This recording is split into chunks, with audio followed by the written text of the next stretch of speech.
Marvel Fan 45 here, and today I'll be talking about what I watched recently. Obviously, not including the Tati films I watched and the 2021 films I've already talked about. So, yeah, let's get into it. I'll actually be starting at the least recent to the most recent. So, yeah, just know that.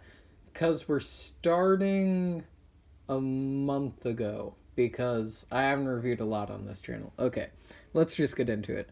So, the first film I watched in September? I can't believe it's. No, November. Oh my gosh, I've lost track of the months. November was Aquaman. It's a masterpiece. I love James Wan, as you'll find out later on this list. James Wan is, in my opinion, one of the greatest modern filmmakers. His technique is insane. His films always look visually stunning, and he's just got this charm to him. Like, this movie is just great. Jason Momoa is amazing. Willem Dafoe is in this movie, and he is amazing. The fight scenes are top notch. Aquaman, it's a masterpiece. Wax or the Discovery of Television Among Bees. I'm not going to say anything about this one. Just go in blind, go into YouTube, and watch it. That's all I'm going to say. Just go experience it. It's a psychedelic, trippy experience. If you think A24 movies are weird, I'll put it this way. If you think A24 movies are weird, watch this. Watch this. But yeah. Then I rewatched Casino Royale. So, I gave this 4.5 stars and took it down from a 5. But the more I've been thinking about it, the more I've been wanting to give it a 5, because there's just something about it. Like that final music cue, the name's Bond, James, and then cut out. Like, I live for Casino Royale. I still prefer Moonraker, but Eva Green is the best part of the movie in my opinion. But like, Casino Royale, masterpiece. The Great Gatsby from 2013. So I rewatched a lot of my favorites, so this is this is obviously a 5 in my opinion. So a lot of people don't like this movie, and I can see why, because this movie is like pure excess. Like, there's nothing like, well, I would say there is subtext, but it's like, it's mostly about the thrill of the moment, the excess of the moment. Like, and then it's obviously showing like the obvious symbolism of Jay Gatsby being like lonely even though he has everything, but we don't talk about the symbolism. It's just very fun. Leonardo DiCaprio is great. Tobey Maguire is still the GOAT. Carey Mulligan is amazing, and I forgot the actress who plays Daisy, but she's great too. It's just like the ultimate post-modern Gatsby adaptation. Like, it's completely bonkers, and I love it for that. Take a shot every time Gatsby says old sport. But yeah, then I rewatched what I consider the greatest movie of the 90s and possibly my favorite movie ever made. No, I'll say my favorite movie of the 90s. I'm not going to assign objective stuff. Neon Genesis, The End of Evangelion. What can you say about this film? 30 out of 10. End of Evangelion. Attack of the Clones. So this movie started off for me as a meh movie. Then I hated it. Then I loved it. Then I hated it. And now, it is possibly top 10 movies of all time for me. I'll be doing a video on my relationship with the prequels later this year. But yeah, Attack of the Clones. 20 out of 10. Perfect. Then Cry Macho. I really love this movie. If you just want to like kick up your shoes on like a table and then just sit back, lie down, just watch a movie, this is it. This movie isn't about violence. This movie isn't about explosions. This movie isn't about like intense car chases. It's just Clint Eastwood vibing. I never thought I'd say that. But this is about 99-year-old Clint Eastwood vibing. That's the plot of Cry Macho. That's it. That's all I'm going to tell you. This movie slaps. Please, please go watch Cry Macho. Rango, one of the films I gave 100 out of 100. It's Rango. I mean, it's hilarious. Johnny Depp is great. I mean, it's just got so much charm to it, which we'll be talking about another certain Gore Verbinski film later that has a lot of charm. But Rango is just like, it clicks with me. Rango, it's a masterpiece. Go watch it immediately if you have not. Now into the James Wan goodness. So starting off is Insidious, which I gave a 5 out of 5 because I'm obsessed with James Wan's aesthetic. That ending. That's the ending. The ending is worth watching it for. I didn't know anything about this movie except the one scene. You know which scene I'm talking about if you've seen it, but the one scene. But yeah. Visually it's stunning. I'll give you the performances aren't that great, but it's just like, it goes from pure fun to like, it actually got me afraid at a certain point. When Louise, or I think that's her name, Louise, goes into like the, no, Patrick Wilson goes into the dimension, and it's like, he can't see anything. I have a huge thing with claustrophobia, so I was bound to be kind of afraid by it. And then the ending. Gotta repeat that ending. One single little visual cue from earlier ends up like, I was literally like, holy shit, this just happened! It's so good. I can't wait to watch Insidious 2. But yeah. Then I watched James Wan's 5 out of 5 film from this year that instantly popped into my top 4 from the year, or I believe it's still there, it should be. Malignant. This is like a giallo, but American.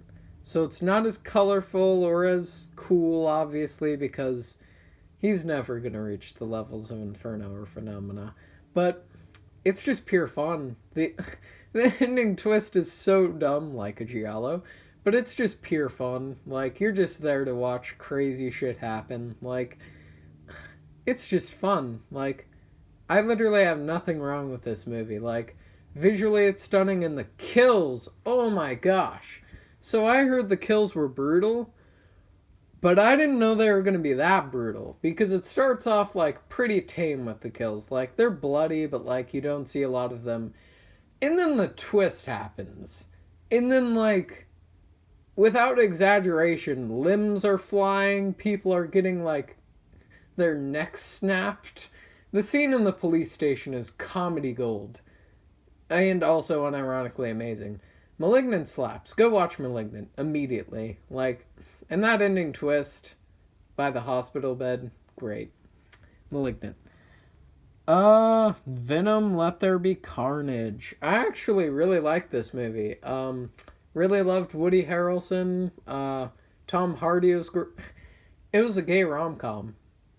It's amazing. Like, I love it. 4.5 stars. I'm not going to explain myself. Venom, Let There Be Carnage. 4.5 stars. I don't care what people think of my ratings. Like, I love Venom, Let There Be Carnage. I don't care. Okay, speaking of not caring what people think of my ratings, Fast and Furious, The Tokyo Drift. So, this may be a kind of, no, I'll never say I have a controversial opinion. Unpopular opinion. I love Tokyo Drift with all my heart. Lucas Black's terrible acting, bro Han. Han's the man. Han's the reason I gave F9 a 5 out of 5. Oh, and no spoilers for F9. But it's got all this charm. The soundtrack. The soundtrack. Soundtrack slaps. It helped get me into Japanese rap music, which is not something I thought I would say. I've seen this more than once, obviously. I don't think I need to say that. I've seen this like 20 times. The car races, the fact that it's just drifting for an hour and 40 minutes. In the opening car race, The opening car race is hilarious. And Lucas Black's country accent, again, cinema, folks. Tokyo Drift, 5 out of 5. Speaking of cinema, My Neighbor Totoro, 5 out of 5, no question. The most warm, loving comfort movie ever. Go watch it. It's not as comforting as Before I Fall, which is like my favorite movie.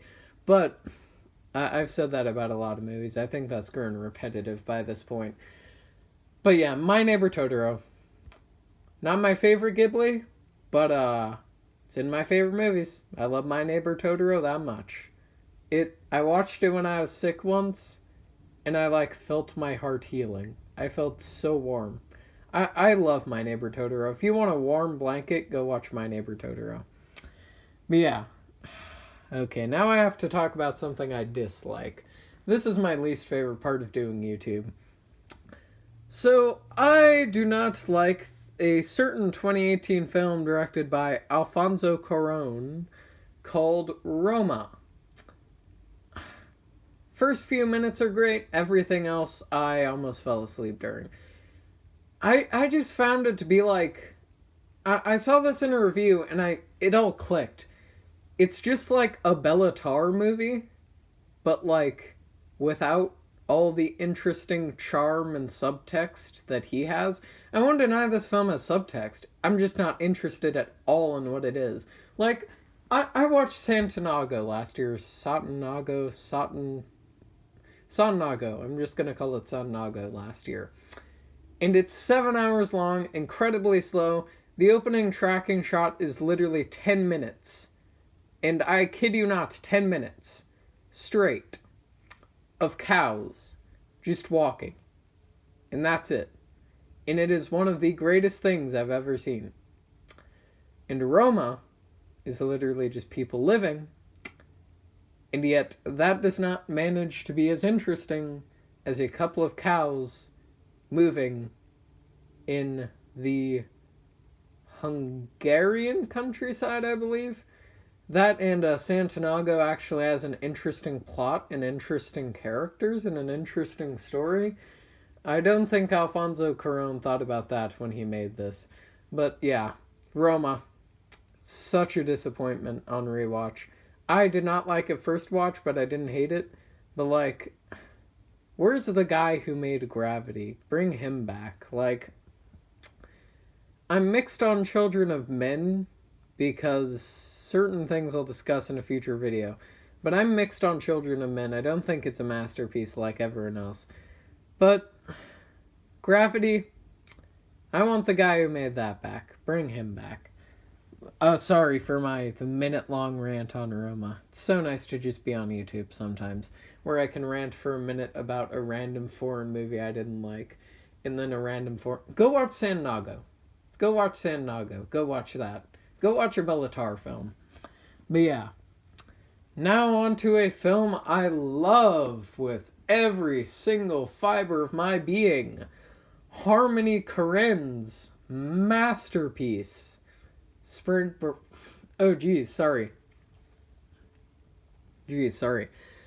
Breakers. Possibly. No.